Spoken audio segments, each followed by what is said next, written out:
ஒரு மனுஷனை எப்படிலாம் நம்மளால ஏமாற்ற முடியுது? இந்த வீடியோ ஃபுல்லாக பாருங்கள், உங்களுக்கான பதில் அதிலே இருக்குது.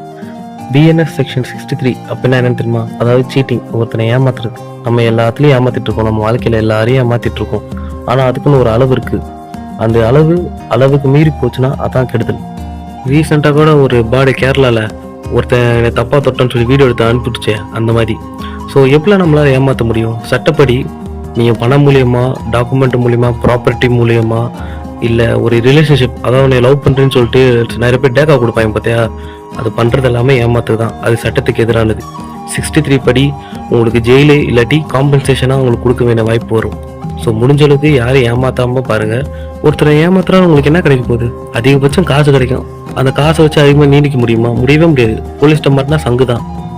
இப்போ கூட அதிகமாக ஸ்கேம் பண்ணுறது எல்லாமே இந்த வீடியோ கால் மூலிமா. ஒரு பொண்ணு அவுத்து போட்டு நின்றா போதும், எல்லா ஆம்பளைங்களும் ஆளுக்கு வந்து அப்படியே இருக்கிற பணத்தெல்லாம் வாரி அடிச்சிடு. அதுக்குன்னு எல்லா பொண்ணுங்களும் தப்பு சொல்லலை.